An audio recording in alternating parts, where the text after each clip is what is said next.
from a socio-economic point of view, how would you describe the current first quarter of the year 2023 for Nigeria? Well, 2023 first quarter has gone according to plan, but there are a few indicators that are important that we may bring out of there. One is the fact that the Purchasing Managers Index, for example, has dropped from about 53.5% in January to 44.7%. If there's any indication to show that there is a brewing economic challenge, that is one thing that will show us what is going on. Secondly, we expect that quarter one will show that Nigeria has achieved a slower growth and a higher inflation than expected. And the consequences of this are very clear. It's not just the monetary policy index, it's the fact that we've had a longer period of our electioneering campaign. And what we'll see that the consequences of the net effect of this action is you will have a lower domestic real disposable income and consumption.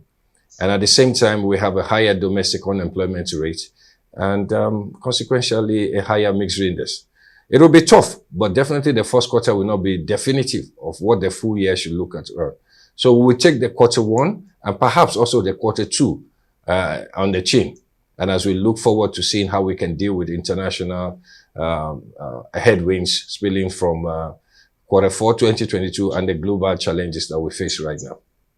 Do you think we are nearing resolving the issues surrounding the new Naira notes exercise? Do you think we are on the way to resolving it, as it were, looking at where we're coming from last October? Well, there are so many issues to unpack about the new Naira notes, but what I can say consequentially is that the new Naira notes exercise requires now a lot more patience than ever before. Like all other countries, who are becoming increasingly less cash dependent. We are seeking to go to that road, but the way we went about it created a lot of challenges. It is important to note that countries that are heavily dependent on digital transactions also have large retail credit activities that require digital footprints to enable, for example, the assessment of credit risk. Nigeria does not have that large retail credit economy, and so digital payments and settlements would understandably be a little bit challenged. So to answer your question directly, we are not anywhere near resolving it, but we seem to be on the right path because given that December deadline that we have, it gives us a number of chances to do two things at the same time.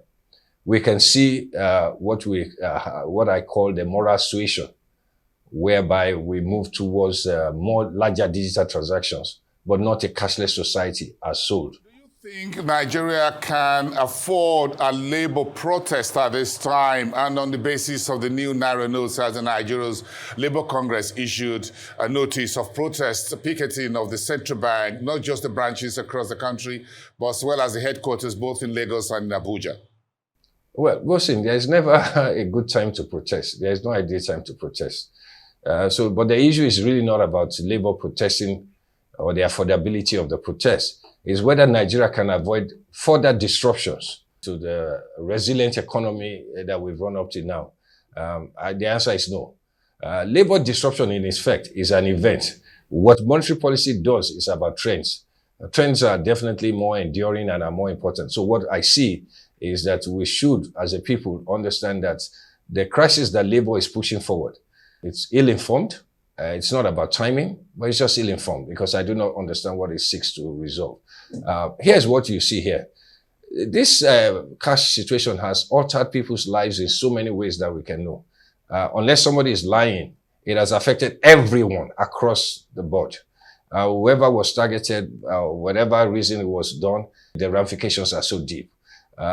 So what we look at here is that how do we therefore, given the window between when the MPC finished and what we understand that the central bank is talking about, create the opportunity for the central bank to create what I call milestones management indicators that says between now and then, how much of those monies are we going to take out and how much money are we bringing back in? And how much of those undestroyed currencies, I use the word instructively, undestroyed currencies that goes in. What you see here is a function of supply and demand. The person that controls the whole supply is the central bank. And the labor unrest is not, we're not selling rice and beans here. The labor unrest will do nothing, absolutely achieve nothing, if not to create further disruption to the system. What I believe the labor can do is to say, as we move towards how to change money supply in terms of recomposition. And we should go ahead and have a means in which we are engaging the central bank in such a way that tells us that by this week, we should have brought XY in. We should have taken XY back. We are bringing XY in. And that's all what we need right now. I mean, the deadline expired on March 20th. The second deadline is March 29th. I do not understand for the life of me why picketing the central bank offices will solve any problem. It makes no complete economic sense at all. Do you think the December 31st deadline set by the Supreme Court will be the final horizon as far as this issue is concerned, with all that it takes to withdraw currency? You spent some years of your career in banking sector, so you're a former banker, by the way. So you know, take currency out, bring it back into the vault, then you take it back, then you put it to the ATM. Do you think we'll be able to resolve all of these finally by December 31st? It's very, very disturbing for me to be discussing the central bank in the same breath as and using the Supreme Court as a benchmark upon which a decision by the central bank will be taken. But that's where we are right now. So here's what I think, and I honestly believe this. I believe that the benchmark set by the Supreme Court is a reasonable guide. The central bank would come up and work out a scheme in which it will guide everyone on how we would achieve this. Look, we've gone through this pain for about 3 months. The next 2 weeks or 3 weeks shouldn't be too difficult to enable the central bank to roll out the necessary interventions. It won't be easy. It's not going to be able to cover it all at a go. And so it's important that we know that that December 31 is a reasonable milestone to allow us to get to near where we are in terms of the balance for what people need. And then we'll continue to move on. Hopefully by then we should have increased, not substantially, the new notes, and then we'll be able to bring back the old notes. But that, for me, leads to questions. The new administration will have to take a decision, a very serious decision.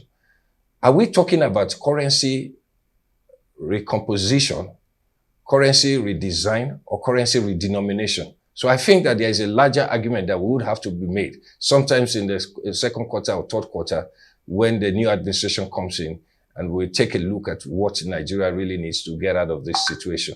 But I think right now, the indicators are that we should work with the reasonable timelines that we have, and we give the central bank the necessary opportunity to kind of ramp up capacity back again. Great insight and perspectives from you, as always, Olufemi Awoyemi, founder and chairman at Proshare. Thank you so much. Have a great evening. We appreciate that. Thank you very much. Thank you.